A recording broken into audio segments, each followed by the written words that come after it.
자, 우리가 우리 삶 가운데 어떤 운명이 달려있는 일이 있다 싶을 때, 그때 우리 마음은, 또 우리 심령은 어떨까요?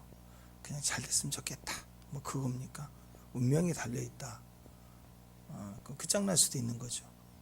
그때 보통 만반의 준비를 하겠다고 하지만 사실은 기도하지 않겠습니까?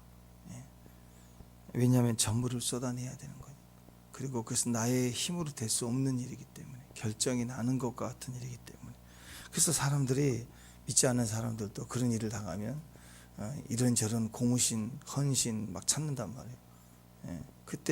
그때 해결될 신을 찾는다는 건 어리석습니다. 만날 수가 없어요. 그 만남이 필요한 게 아니잖아요. 그래서 우리는 매일매일 우리 삶 가운데 우리 함께 계시는 하나님을 만나는 거, 위기 때 일 벌리려고 하면 안 돼. 답을 찾으려고 하면 안 되죠. 지금 현재 우리 삶 가운데 나를 만나주시는 분, 그 하나님을 향한 기도가 우리의 축복이라는 것입니다. 그리고 기도는 그래서 지금 하는 거예요. 기도는. 그리고 환난 때는, 정말 운명이 결정되는 바로 그때, 뭐 부딪혀 올 때, 그 현장에서는, 그 어려움의 시간대에는 뭐 해야 되느냐?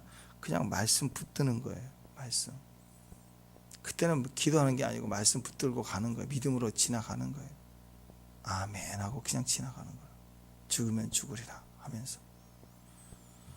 평소에 우리가 기도의 분량, 기도의 시작이 얼마나 중요한가.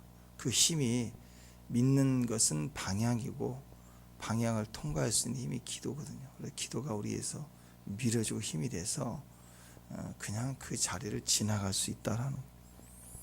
지금 유다 마지막 상황을 또 전체적으로 다시 확인해 주고 있습니다. 요시야 왕 때부터 그 나머지 아들들 다 이제 네 아들이 손자까지 해가지고 4명이 죽잖아요. 다 죽고 멸망하는데, 다시 요시야 때부터 다시 시작하는 거예요. 요시야 때부터. 그 다음 아들이 여호와김이잖아요. 그래서 그 당시 전시 상황을 보면 지금까지는 애굽은 가장 큰 강호였습니다. 애굽이라는 나라는 강력한 강호에 있는데, 갑자기 바벨론이 신흥 강국이 확 일어나더니 그냥 서서히 커지는 게 아니라 급하게 이 메데 바사가 통합되면서 바벨론이 되면서 갑자기 막 중동 지역을 휩쓰기 시작하는 게, 막 다 쳐버리는 거예요. 순식간에. 참 그런 배경입니다. 그래서 지금 누가 강한지, 지금 이스라엘은 줄을 타야 돼요. 줄을 잘 타야 돼요. 지금까지 계속 이렇게 의지했던 애굽을 계속 의지해 가야 될 것이냐. 기세를 보니까 바벨론이 너무 강력한 거예요. 잘못하면 우리를 치고, 그리고 온 애굽까지 치고 다 이길 수도 있는 그런 상황입니다. 그래서 지금 이게 눈치를 봐야 돼. 지금 중국을 눈치를 봐야 되냐, 미국을 눈치 봐야 되냐. 지금 우리가 그러고 있는 거 비슷한 것 같아요. 지금 세상의 눈으로는 누가 강한지 잘 몰라요. 근데 신흥국들은 특징이 강하죠. 젊은 세대 같고, 또 얼마나 커질지 모르겠고 하는 불안함들이 있는 상황이에요. 오죽하면 예루살렘의 그 주변에 뭐 에돔이라든지 이런 6나라가 모여서 회의를 할 만큼 두려웠다라는 거죠. 자, 우리가 볼 때는 그래요. 그래도 의리가 있지, 또 기존 우리가 봤던 힘이 있지 않는가. 그래서 애굽이 강력하다. 이게 이제 일반적으로 기득권을 가진 이제 보수적인 사람들의 특징은 자주 이전에 익숙했던 힘을 의지하려고 하겠죠. 그래서 우파가 지금 자꾸 이제 또 애굽 쪽을 밀어붙이고 있는 상황이고, 근데 만만치 않게 바벨론이 무시할 수 있는 힘으로 이렇게 올라오니까 그쪽으로 가야 된다, 붙어야 된다, 이렇게 나오는 그런 배경입니다. 근데 사실 하나님이 보시기는 바벨론을 선택해야 되느냐, 애굽을 선택해야 되느냐, 미리 줄 서서 막 미리 조공을 바치고 외교를 해야 된다, 뭐 이런 게 하나님의 뜻이 아니죠. 하나님의 선지자들은 어느 것이 맞냐 이렇게 둘 중에 하나를 선택할 문제가 아니라, 하나님은 계속해서 반복해서 또 얘기하시는 게 뭐냐? 영적인 문제였다는 거예요. 외교 문제나 힘의 문제가 아니라 영적인 문제였다. 결과적으로는 하나님 앞에 있는 백성이 죄를 선택하고 살았다는 거고, 또 그것이 선악과에서 시작됐으니까 이익을 가지고 사는 거. 지금도 우리 신앙생활은 마찬가지입니다.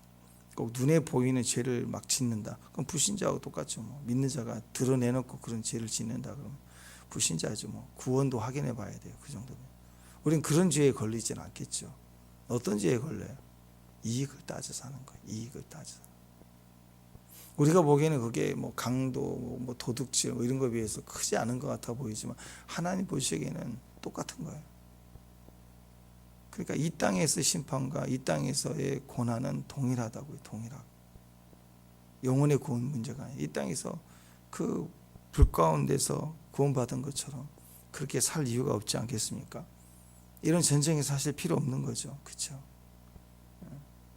그래서 하나님 안에 우리가 딱 서 있다라는 것은 이 계산된 생각, 이익을 따라 친일파가 되기도 하고 친미가 되기도 하고 뭐 그렇게 바뀌는 친중이 되기도 하고, 이게 다 왜 지금 싸우죠? 지금 의리 그런 거 아니죠. 공산주의 민주주의 그것 때문에 싸운 게 아니죠. 제가 보기에는 지금도 애국운동 한다고 막 애국 하는 분도 가만히 보면 진짜 애국으로 한 게 아니고 이익 때문에 그래요. 이익, 전쟁 안 나야 되는 이익, 그런 거예요. 진짜 하나님 뜻을 물어보는 게 아니라.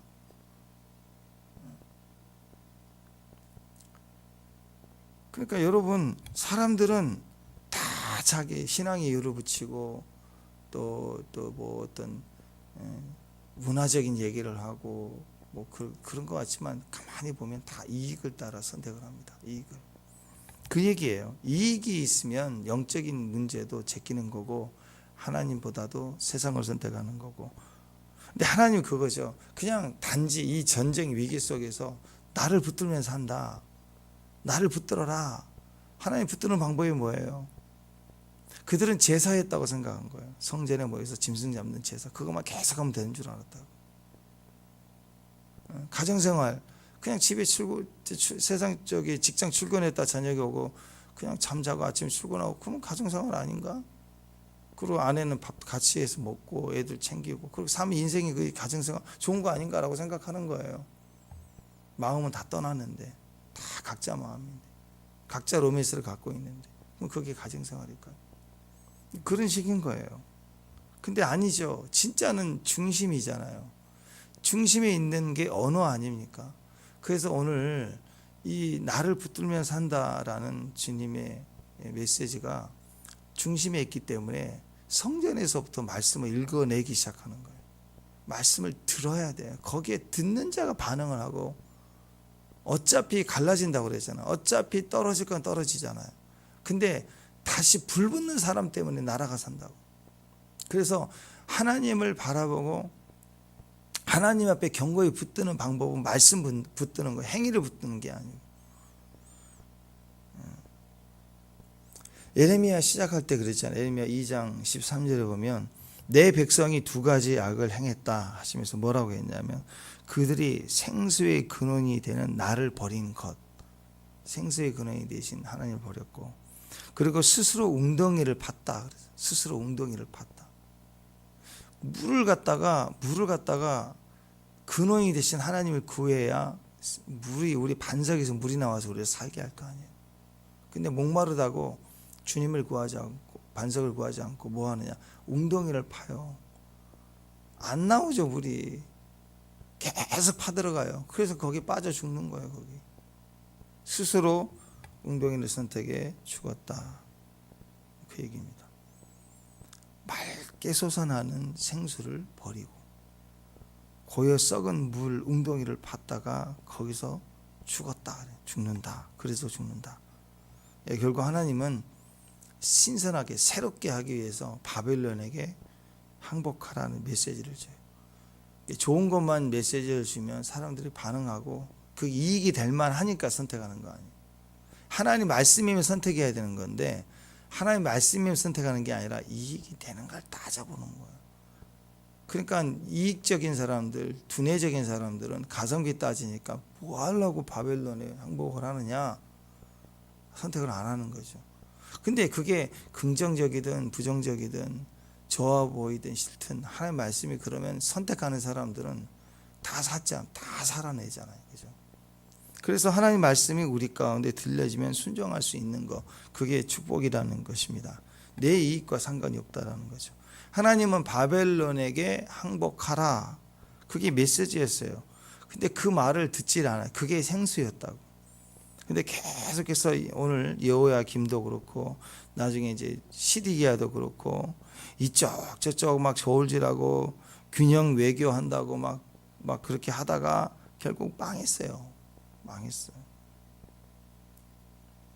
그러니까 여러분, 우리가 위기 상황이다 그러면 무조건 하나님이에요. 긍정 부정이 아닙니다. 긍정 부정이 아니라 하나님. 이번에 트럼프 피살 때문에 브랜든 빅스라는 그 선지자의 예언이 정확하게 오른쪽 귀를 맞히고 이렇게 한 예언이 4개월 전에 나왔고, 또 그래서 트럼프에 대한 예언들이 미리 있었는데 그일 터지니까 사람들이 벌써 반응이 어떤 줄 아세요? 그분이 그 얘기를 했거든. 트럼프가 이전과 이후가 달라질 거고 하나님에 대한 도구로 쓰임을 받을 거다. 그가 재선이 되고, 그리고 앞으로 미국이 대공황을 지나가는데 뭐 1년 2년 때는 막 애들이 자기 환상 속의 애들은 막 식지도 않는 애들을 돌아다닐 만큼 미국이 너무 어려워진다. 3년째 좋아지고 4년째 회복이 된다. 다 트럼프를 도구로 쓸 거다. 막 이런 예언을 했거든요. 4개월 전에. 정확하게 이제 지나가. 사람들이 또 막 몰려들어서 막 하는데, 벌써 사람들 그 얘기 들으니까 딱 한국 사람은 무슨 생각하느냐. 아, 미국 달러 휴지 되겠군. 그럼 내년에는 달러 다 팔고 금으로 가야 된다. 막 이걸 막 쓰는 거야. 그렇죠. 경제 원리에는 그게 조금 도움이 되겠죠. 그 하루 일용할 양식 조금 더 얻는 거. 그러면 미국이 그러면 우리나라는 좋아질 것 같아요? 벌써 지금 벌벌 떠는데 어제 오늘 금리 보니까 예측한 사람도 벌써 미국 흔들리면 우리는 다 끝난다. 벌써 막 금리로 뛰는 사람들은 지금 정신없어요. 지금 미국 증권 휴지 조각 된다 그러니까 벌써 지금 그걸 예언적으로 믿는 사람들 대비한다고. 그게 대비일까요? 한번 생각해 보세요. 그게 대비냐고요. 하나님 붙들어야죠. 긍정 부정을 말세에도 긍정 부정 따지지 말고 하나님 붙들어야죠. 가정 살리는 방법, 프로그램 어떤 상황이 아니죠. 하나님 붙들어야 돼. 내가 하나님 붙들어야 돼. 교회 살리는 방법 하나님 붙들어야 돼. 긍정이든 부정이든 그게 중요한 게 아니에요. 그냥 내가 내 길, 내 자리에 하나님 붙드는 거. 자꾸 이익을 이렇게 된다더라. 그러면 이렇게 하는 게 이익이지. 이거 따지지 말라고요. 계산하지 말라고요. 하나님 붙드는 거. 하나님께 기쁨이 되는 게 뭘까?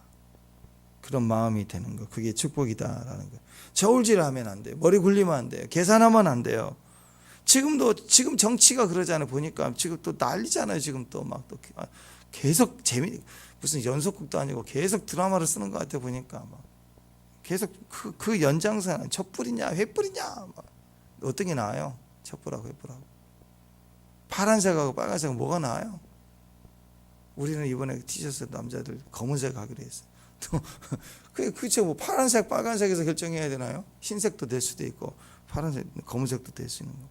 좌파냐 우파냐 자꾸 저울질하고 줄 서고 그렇게 될 게 아니고 하나님의 뜻, 하나님의 음성이 어디가 있을까? 무엇을 하나님 기뻐하실까? 여호나답이 렉갑자손에게 명령을 내릴 때 잘 계산하고 가성비 따져서 그랬나요? 예후를 도와서 왕 세울 때 이세벨 처단하고 힘을 공을 들였지만 1등 공식을 했지만 이 예후가 바보 같은 놈이 다시 바알을 섬기니까 딱 사라지잖아요.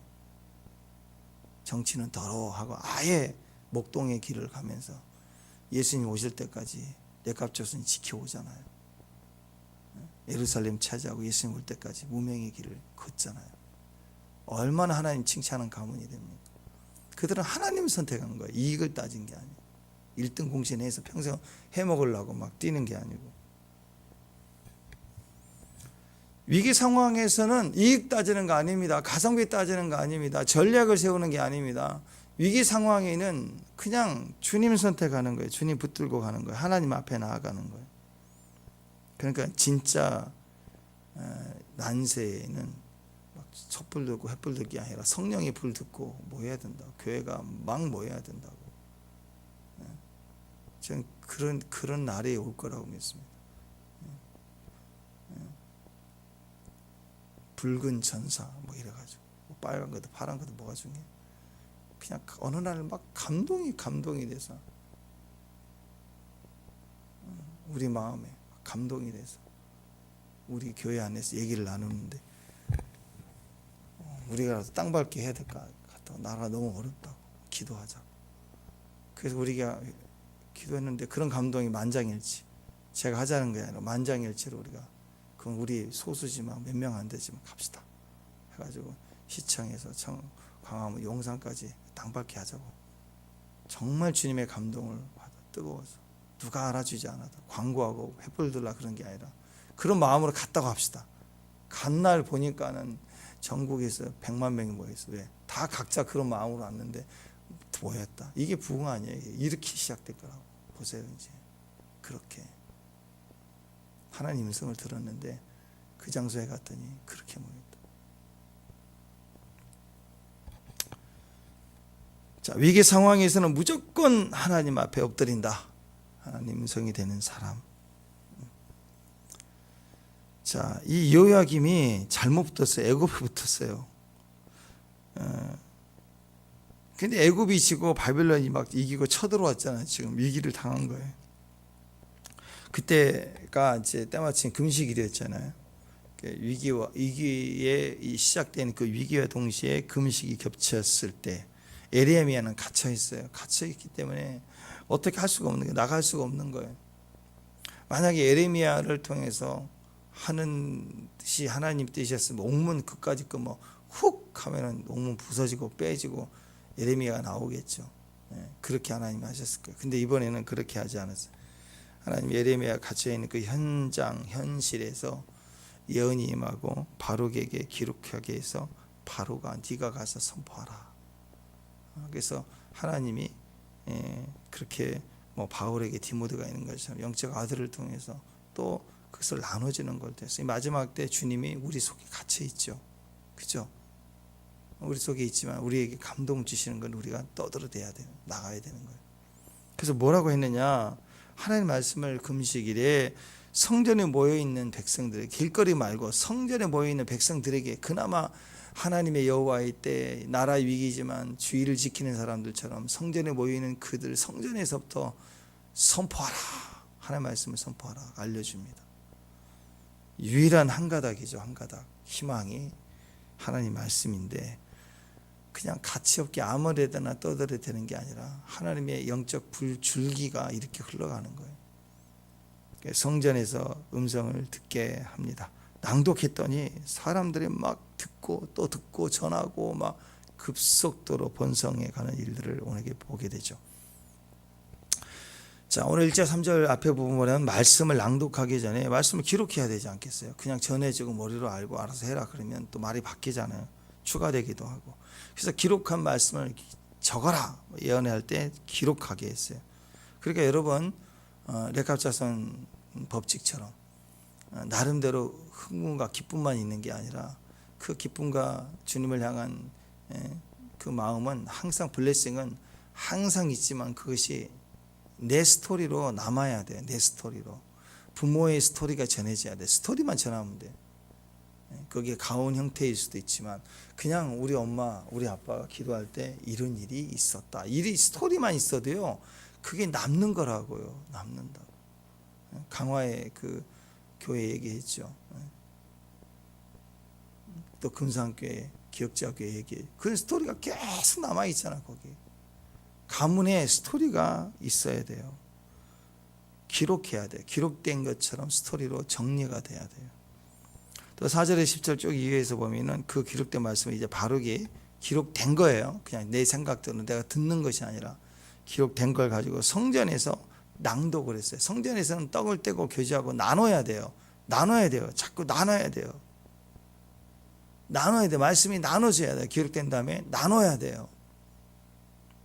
그 다음에 11절에 19절까지 그 들은 내용을 미가야가 그 말씀을 들은 대로 막 감동을 받고 또 왕궁의 고관들에게 막 전하고 그리고 결국 그 말씀이 왕에게 전달되는 과정으로 이어집니다. 그러면서 나중에는 지금 에레미야까지 가둔 게 한계거든요. 잘못하면 죽일 수도 있는데 선지자니까 죽이지는 못하고 가둬놓는 상황이다. 근데 바룩이 전했던 이 내용이 너무 강력하니까 또 거기까지 전하면 너 죽어. 그래서 에레미야하고 같이 숨어 있어라 해놓고 나중에 고관들이 또 왕에게 전하려고 가잖아. 이렇게 변화들이 막 급속하게 전달돼 나갔다라는 거죠. 부흥은 그렇게 시작합니다. 우리가 잘 몰라요. 어떤 사람들이 부흥의 주자가 되는지 잘 몰라요. 각자 우리 연단 속에 훈련되어 있고 자라가고 있어요. 근데 어느 날 한 사람이 불을 붙여 터지기 시작하면 그 불길이 마저 그거야 하늘 때 확 살아나요. 그 불줄기를 따라서 흘러내려갑니다. 우리나라 한반도도 이렇게 태백 산맥이 쭉 이어져 내려오면서 동해 서해로 이렇게 산 줄기가 큰 산들이 이어져 내려가지 않습니까? 그 맥이 있어요. 맥을 통해서 부흥이 불붙기 시작하고 전달되기 시작하는 거예요. 그래서 기도해야 됩니다. 여러분이 그 불길을 전달되는 통로가 돼야 되죠. 우리 교회가 그랬으면 좋겠습니다. 하나님 말씀을 붙들고 낭독될 때 그걸 붙들고 내 안으로 품어내면 회개가 돼요. 말씀 안에 그 빛 안에 모든 게 드러나거든요. 가슴이 찢어지고 어이없고 하며 엎드려지게 됩니다. 말씀에 불붙기 시작했다라는 거예요.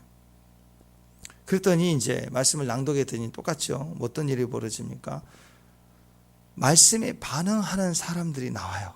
말씀에 말씀을 들려주면요 반드시 반응하는 사람들이 나와요. 또 한 사람에게 그 여러 사람들 중에서 말씀 반응한 사람 나오지만 또 한 사람에게도 나라는 존재도 우리 자녀 한 사람에게도 아이에게 말씀을 계속 읽어주면 그 아이의 마음 중에 여러 마음 두 마음 중에 하나님 말씀에 반응하는 마음이 올라온다. 그래서 들려줘야 되는 거예요. 말씀을 가르치려고 하지 말고 들려줘야 된다.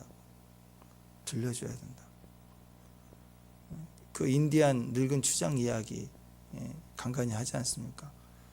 그 추장 아들 손자를 은퇴한 할아버지 추장이 얘기를 하는 거예요. 네 안에는 늑대 두 마리가 있어. 하나는 시커먼 놈이고 하나는 하얀 늑대인데 하얀 늑대는 너에게 힘과 용기를 주는데 이 시커먼 늑대는 너를 파멸로 너를 비굴한 자로 이끌어서 너를 망하게 할 거라. 그래서 질문하죠. 할아버지 어떤 늑대가 이기나요? 네가 먹이 준 놈이 이겨. 네가 먹이 준 놈이. 들려줘야 돼요. 음성을 계속 들려주고 찬양을 들려주고 같이 예배하고 다른 거 없어요. 가르치려고 하지 마세요. 그럼 맨날 가르치려고 그래. 가르치려고 하지 말고 나누는 거예요. 나눌 때 말씀에 불붙는 마음이 생기고 사람들도 많이 있지만 말씀에 불붙는 사람들이 막 나와요. 그러면 사는 거예요. 그 공동체를 살게 하는 거예요. 여러분 보세요. 어느 공동체든 집안도 그러잖아요. 그냥 다 좋은데 어떤 한 사람이 어떤 자녀가 딱 오면 교회도 그래요. 또 어떤 공동체도 그 친구 한 사람 오면 분위기가 확 달라진다고 막 살아요. 그 한 사람 때문에 산다고 전체가 펄펄 뛰어 사는 게 아니고 그 한 사람이 오면 산소 같은 사람이에요. 막 살려. 주변을 기쁘게 하고.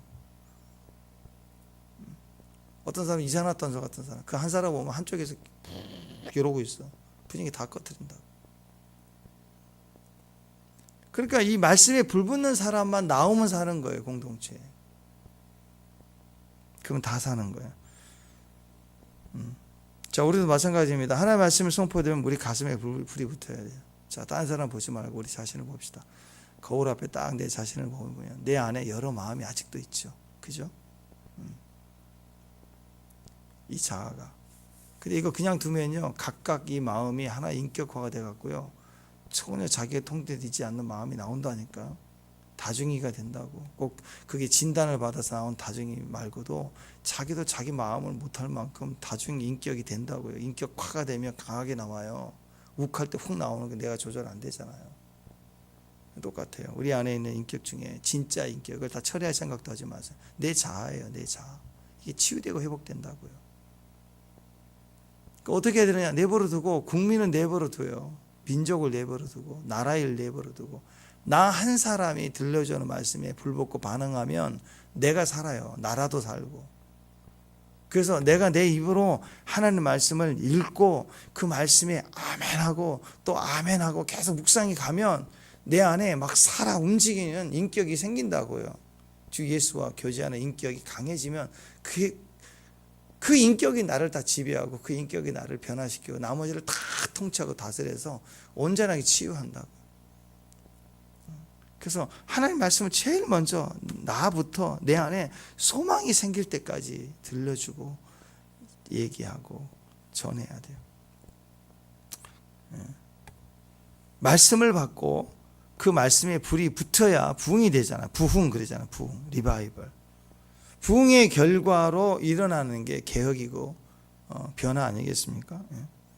그러니까 먼저 말씀을 받고 말씀을 전하고 말씀이 들려져야 돼요. 우리가 할 일이 역할이. 이미 예레미야가 하나님으로부터 주신 말씀, 그건 이미 끝났고 기록된 거 끝났어요. 왜냐하면 성경이 다 완성됐잖아요. 이제. 그러니까 지금부터 뭐 해야 돼요? 그 말씀을 들려주는 일을 해야 돼요. 성전에서부터. 성전이 어딘가요? 예배당일 수도 있지만 지금은 우리 자신이에요. 우리가 하나님의 성전이에요. 우리 안에서부터 누가 나한테 예언을 해줄까요? 누가 하나님 말씀을 들려줄까요? 교회 와서 이렇게 설교도 듣고 또 인터넷으로 여러저러 들을 수도 있겠지만 진짜 중요한 성전에서 이렇게 지금 금식 중에 전해야 낭독해야 될 일은 내가 내 입을 사용해요. 나에게 낭독을 해줘야 돼요. 성전에서부터. 그리고 부모는 자녀에게 그 역할을 할 수 있어야 되고 가정에서. 가정이 성전이에요. 교회가 성전이에요. 교회에서는 목사가 교회에서는 성도들끼리 나눠야 되는 것처럼 가정에서도 부모는 들려줘야 돼요. 먼저는 우리 스스로부터겠죠. 자, 미가야가 나옵니다. 11절 한번 읽겠습니다. 11절 시작. 사반의 손자요 그마의 아들 미가야가 그 책에 기록된 여호와의 말씀을 다 듣고 충만해진 거죠. 말씀이 충만해졌어요. 자, 사반의 손자 그렇게 나오죠. 사반이 여호와의 아버지 요시야 때 성전을 청소하다가 율법서를 발견을 해요. 그 사반이 그 율법서를 가지고 왕 앞에서 율법서를 낭독했던 사람이 사반입니다. 그 집안이 어떤 집안인지 아시겠죠? 그 사반의 손자 또 그마의 아들 미가야가 그 가문의 미가야가 이 말씀을 낭독할 때 불붙어 버렸어요. 그리고 부흥으로 들어가 옷을 찢으며 회개를 합니다. 말씀을 낭독했을 때 요시야 왕 때 요시야 왕이 어떻게 했어요? 옷을 찢으며 회개를 했잖아요. 똑같은 거예요. 부흥으로 들어가는 거예요. 사반의 손자 미가야가 바룩이 선포한 말씀을 듣고 가슴에 막 불붙어 버리는 거 어떻게 할꼬 어이할꼬. 이것이 하나님의 우리에게 주시는 말씀입니다. 그 말씀이 우리를 구원케 하는 거예요. 가슴이 막 뜨거워지는 거예요. 불 붙는 거예요. 불 붙어야 돼요. 오늘 가슴에 불 붙기를 바랍니다. 마지막 때는 이런 사람이 필요해요. 가슴에 말씀을 들으면 가슴이 불 붙는 사람. 가슴이 불타는 거예요. 가슴이. 아가서에 보면은 모략 향락이 있다 그랬죠. 신부에게는 모략 향락이 있어요. 모략이 들어가 있는 향주머니가 가슴에 있어요. 그걸 밤새란 말이 우리나라 없는데 오늘은 보면 밤새. 신부는 그 가슴에 모략 향락을 품어요. 향주머니를 품어요. 밤이란 시간이 어둡고 외롭고 두려울 때잖아요. 잠을 못 이루는 거예요. 침대가 흔들리고 불안하고 부시럭 소리가 많아서 흔들리고 그럴 때 이렇게 흔들릴 때마다 향이 터지는 거예요. 향이. 진짜 신부는 신랑에 대한 사랑이 가슴에 불붙어 있어요. 꺼질 수가 없는 거예요. 어려울수록 더 그립잖아요. 그죠? 불안할수록 세상이 어두울수록 남편을 기대할 거 아니에요. 더 신랑 대신 자기 신랑을 향하는 마음을, 그게 표적이 반지이든 또는 이렇게 향주머니든 그걸 붙들고 있지 않겠어요? 향기를 토해내는 거예요. 이게 신부의 모습이라는 것입니다. 가슴이 뜨거워져요. 말씀을 들을 때 가슴이 뜨거워지는 사람들을 통해서 하나님 일을 하시는 거예요. 말씀 듣고 불붙는 거, 그게 축복입니다. 말씀 듣고 막 반응이 바로 오는 사람, 말씀 듣고 막 눈물이 나는 사람, 주일날도 설교하면 보여요. 앞에서는 어떤 분들의 가슴에 막 불붙는 게 보인다. 그게 축복이구나. 야, 하나님이 저분을 통해서 살리는구나, 살게 되겠구나, 그게 보인다라는 거죠. 이 말씀을 듣고 미가야가 가만히 있지 않았습니다. 가슴이 불붙으니까 막 나가서 증거하고 확산이 되기 시작합니다. 거기 있었던 고관들이 그거 듣고 야, 이거 진짜 하나님의 말씀이구나 하고 막 사람들이 불붙기 시작하니까 확산이 되기 시작하는 거예요.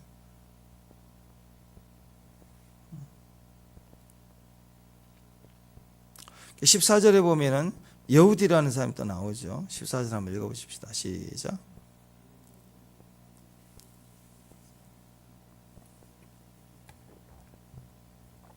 너는 백성이 귀에 낭독한 두루마기를 손에 가지고 오라. 네리아의 아들 바룩이 두루마기를 손에 가지고 그들에게 오니.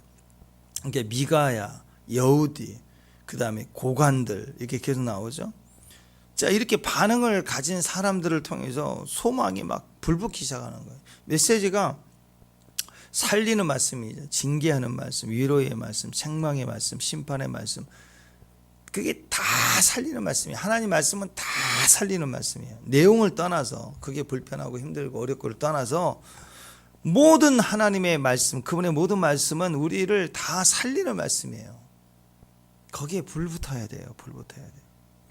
비록 심판과 재앙의 말씀 같아 보이고 나라가 망하는 말씀 같아 보이지만 우리는 생각해 봐야 돼요. 하나님 왜 그런 말씀을 주실까? 왜? 옅값작성 보세요. 보통 같으면, 우리 같으면 그러잖아요. 이 목사님이 교회 와가지고 소주를 마시세요. 그러면 우리는 안 마십니다 하고 딱 이렇게 옅값작성을 하죠. 보통은 뭐 이 까발라야 돼. 목사님 찔러버리기 전에 돈 내놔. 그럴 거 아니에요. 얼마 받아. 또 딴 놈이 와가지고 또 돈 내놔. 나도 유튜브에 올려버릴 거야. 그러지 않겠어요? 근데 옅값자손의 겸손함을 보십시오. 생각해 보는 거예요. 평소에 목사님 그런 분이 아니죠. 예레미야가 그런 사람이 아니에요. 40년을 예언한 사람. 알잖아요. 진짜는 진짜를 알아본다. 근데 왜? 그리고 보통 죄를 지은 사람은 어떻게 해요? 은밀하게 하죠. 술집을 불러내야죠. 술집에. 근데 그게 아니라 성전에 오라. 중앙에 서라. 마시라. 그럼 머리에 통밥이 탁 떨어지면 아는 거 아니에요, 여러분? 왜 이럴까? 시험이구나. 아는 거 아니에요. 그래서 고민하는 생각을 해보는 거. 왜 심판을 말씀하실까? 하나님은 위대하신 왕이시고 통치자신데 왜 망한다고? 성전이 파괴된다. 있을 수 없는 일인데 성전이 파괴된다. 왜 그럴까를 생각을 해보면 답이 나오는데 그게 싫은 거예요. 인정하기 싫은 거예요. 내 생각과 방법대로 완전히 다른 게 싫은 거예요. 왜? 기득권자는 나라 망하면 벗어야 되잖아. 다 끌려가야 돼. 얼마나 치욕스럽겠어요. 자기가 망하게 생긴 거잖아요. 백성들이야 뭐 나한테 통제를 받든 바빌론 통제를 받든 백성들인데 나는 그게 너무 싫은 사람들은 아니에요? 고관들은? 하나님 방법이 몹시 싫은 거예요. 이건 이렇게 되는 건 아니라는 거죠. 백성들 마음 흔들리지 마라. 나를 따르라. 이런 거 아니겠습니까? 다 이익 때문에 그렇습니다. 근데 왜 하나님이 그러실까라고 생각을 했다면 그들은 회개하고 주 앞에 섰을 것입니다. 지금이라도 내용을 떠나서 지금이라도 하나님의 말씀을 들으면 살아요. 들리는 자는 사는 거예요. 심판과 재앙의 말씀 같아 보여도 하나님 왜 그런 말씀을 주실까라고 생각한다면 그게 재앙이고 심판 같아 보이지만 아니라는 거죠. 우리가 새롭게 되고 다시 변화의 기회가 되고 능력이 되는 방법이라는 것입니다. 요나서에 보면 니느웨가 40일 뒤에 망한다라고 했잖아요. 그게 메시지였어요. 망했어요, 안 망했어요? 안 망했다고요. 왜 그랬느냐? 말씀을 들었으니까. 멸망이 결정됐지만 말씀을 들으니까 망하지 않았다. 그러니까 40일 뒤에 망한다. 이 나라가 망한다. 그 뜻은 무슨 뜻이에요? 이대로 가면 망한다. 그 뜻이라고. 이대로 가면 망한다. 이대로 가면 망한다. 뭐 트럼프 예언이든 뭐든 미국 대공황이 오면 뭐 얼마나 혼돈이 오겠어요. 우리는 얼마나 혼돈을 겪겠어요. 조울수 좀 해야 되는데 한쪽이 기울어지면 북한이 또 얼마나 또 중국이 그러겠어요. 근데 여러분 항상 하나님 말씀은 그거예요. 환난, 경고, 그 다음에 또 이런 기근 이거에 대한 예언은 뭐예요? 그렇게 하겠다는 거예요? 네. 이대로 가면 그렇게 된다. 진짜 예언이라고 합시다. 저는 브랜드 빅스를 다 믿는 건 아니지만 자 그렇게 한다고 합시다. 그게 하나님 뜻이라고 합시다. 그래도 꼭 그때 가보면 그렇게 된다? 안 될 수도 있어요. 트럼프도 재선된다 뭐한다 해도 지금은 그렇게 경고를 주고 트럼프가 좀 많이 달라진 것 같아요. 요즘 보니까 그 이후로 또 음모론도 있고 하지만 근데 분명한 것은 트럼프도 까불지만 너한테 경고를 주고 네가 잘해야 돼 이런 계기를 줬다고 하지만 트럼프가 개판친다. 재선 못 돼요. 또 하나님 바꿔버린다고. 이유가 여러분 뭔지 아시겠죠? 어떤 성공의 메시지든 망하는 메시지든 망한다. 그 망하게 되는 운명을 말하는 게 아니라 너 이대로 있으면 망해 그 얘기고 돌이키라는 얘기고 된다 그러면 가만히 있어도 되나고요.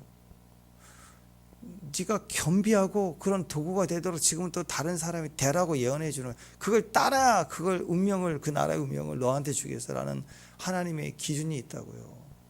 솔로몬에게 다 줬잖아요. 이렇게 준 왕이 어디가 있어요? 근데 혼자 개판치잖아요. 나중에 왕궁 지으면서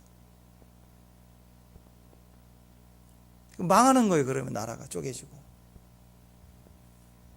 또 니느웨 성처럼 그 아수르 아주 지긋지긋한 괴물 같은 인류 역사상 그렇게 잔혹한 민족이 없어요. 아수르는요 나라를 정복하면 특히 남자들 다 죽였어요. 다 죽였다고. 그리고 자기 민족을 데리고 와서 석가의 피를 사마리아 그리고 요거도 먹는 이유도 그런 거 아니에요. 아주 징글징글한 민족이에요. 그러니까 요나가 가기 싫은 거고 회개하라고 얘기하기 싫은 거예요. 요나는 하나님 마음을 아니까 그대로 두면 그대로 멸망받을 것을 기뻐했는데 가서 회개하라 전하라고 하니 싫겠죠. 혹시 내가 전해서 부흥이 일어나면 어떻게 될까 싫은 거예요. 그런 마음이 있다고요. 근데 갔더니 망한다 그랬더니 이대로 가면 망한다로 알아듣고 지금이라도 말씀을 들으면 산다 그렇게 알아듣고 나서 엄청난 이스라엘에도 있을 수 없는 한 번도 있지도 않았던 역사적인 회개 운동이 일어납니다. 니느웨 성에. 심지어 그 나라에 금식을 선포했는데 짐승들까지 금식을 시켜요. 얼마나 불붙었으면 듣지도 않을 것 같은 사람들의 불붙기 시작해서 짐승들까지 금식을 시키며 나라의 금식을 선포하고 회개했더니 멸망이 오지 않았어요. 요나서의 이야기입니다. 하나님의 말씀이 부정적일지라도 그 말씀 붙들고 기도하면 모든 것이 뒤바뀌게 되어 있습니다. 오히려 우리를 살리는 말씀이 되는 거예요. 멸망의 말씀이 우리를 살리는 말씀이 되게 된다는 거예요. 말씀의 부흥을 체험했던 요시야 때 그걸 체험했던 사람들이 다시 오늘 바르게 막 선포하니까 다시 뜨거워졌어요. 그러니까 여러분 그 사람들이 뜨거워지는 거예요. 원래 있었던 다시 부흥을 맛본 사람들만이 다시 부흥을 노래할 수 있고 기대할 수 있는 거예요. 그때 그 손자를 사용하고 요시야 때 불붙었던 사람들이 그 자손들이 그 사람들이 그 줄기들이 오늘 바르게 선포하니까 막 갑자기 막 불붙기 전달되기 시작하면서 뜨거워지기 시작했더라. 이 시대는 불이 꺼져가는 시대다라고 사람들이 막 얘기를 하죠. 냉랭해졌다. 심령들이 무너졌다. 그 말은 뭐예요? 다시 불 붙었으면 좋겠다. 그 얘기 아닌가요? 저도 그런 얘기도 싫지만 자꾸 뭐 한국교회가 이렇고 한국교회 이런 말 하는 사람들 자꾸 진을 빼는 말만 하거든요. 근데 그 말을 다르게 생각해 보면 다시 우리가 불 붙었으면 좋겠다. 그 얘기잖아요. 그렇죠? 그 얘기. 다시 새벽을 파야 된다. 한국교회는 다시 새벽을 파야 된다. 다시 새벽 불 붙어야 된다. 철화하는 민족이었다. 주여 삼창의 민족이었다. 그걸 다시 하자. 그 얘기죠. 그 얘기. 말씀을 읽을 때, 말씀을 묵상할 때, 말씀을 들을 때 심령에서 불붙은 것이 있으면 그게 소망이고, 그게 우리 안에서 불로 뭐 확산되고 불붙기 시작할 때가 온다라는 것입니다. 말씀이 내 안에 불붙어 있는 사람, 그 증거될 때 나눠지는 사람, 나눌 수 있는 걸 가지고 있는 사람, 그 사람은 우리 가운데에는 축복의 사람들입니다. 우리에게 기적이 필요하죠. 어떤 기적이 필요할까요? 우리가 바라는 환경의 역사는 사실 기적도 아닙니다. 진짜 기적은 내가 바뀌는 거예요. 내가 오늘 내가 뒤집어지는 거예요. 내가 오늘 하나님을 만난 거예요. 오늘 내가 하나님 만나는 거예요. 그보다 더 큰 기적이 어디가 없겠습니까? 그러니까 진짜 기적을 다시 해석해 보면 뭐 병이 낫기도 하고 어떤 물질의 문제가 해결되는 것 같고 하지만 그게 다 뭐예요? 좋은 일이 이루어진 거라면 이방 사람들을 소망하고 믿지 않는 사람 로또를 바라보는 거하고 뭐가 달라요? 똑같겠죠. 근데 우리 안에 병이 났다는 것은 어떤 의미를 갖습니까? 내 안에 하나님의 은혜 주신 말씀에 대한 것들을 믿었기 때문에 그 믿음을 선포하는 내 몸 아픈 몸의 현장에 병이 치유됐다는 것은 내 몸에 병든 몸에 말씀을 본 거예요. 그죠? 오늘 불붙는 말씀을 내 현장에 가다가 막 외치면 막행하는 사업장에 말씀 현장이 되는 거예요. 그게 기적이라고 그래요. 그러니까 종류는 물질이든 사람이든 뭐 그런 것이지만 사실은 말씀을 내 안에 불붙는 말씀을 바르게 가지고 가서 현장에 들려주는 것처럼 내 현장의 가정에 막 말씀을 들려주기 시작해서 그 현장에 환상으로 보는 거 말고요. 진짜로 말씀이 이루어지는 것을 보는 사람들, 그게 기적의 사람들이죠. 지금 제 눈앞에 천사가 나타나고 막 앉은 병에 일어나는 환상을 보는 거 별로 원하지 않아요. 그냥 우리 육신의 눈으로 말씀을 선포했을 때 앉은 병에 일어나고 눈을 뜨게 되는 저는 그런 기적을 사모합니다. 여러분도 그랬으면 좋겠어요. 맨날 꿈꾸고 뭘 봤다, 뭐 이렇게 될 거다, 막 이러고 그런 게 아니라 그 속에 현장에 그 역사가 되는 믿음의 사람들이 되는 거. 그래서 두 가지 싸움 하라고 그랬죠. 지금부터 물질의 싸움, 몸에 아픈 것에 사소한 것의 싸움을 끈질기게 말하세요. 끈질기게 말하세요. 선포하세요. 말하세요. 들려주세요. 내 아픈 몸에다가 들려주라고요. 들려주라고.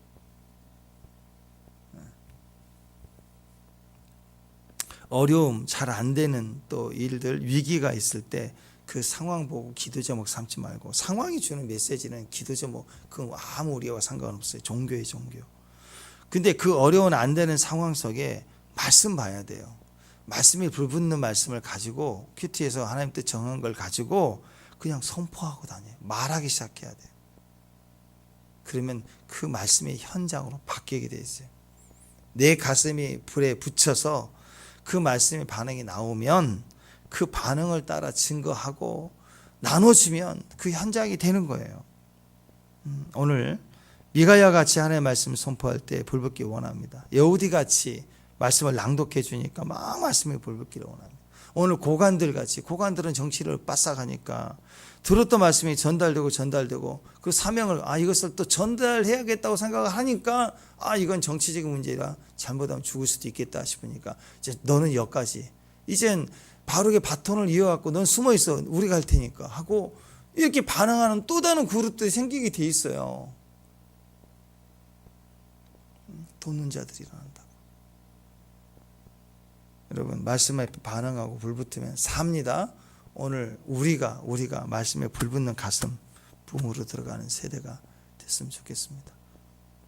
기도하겠습니다.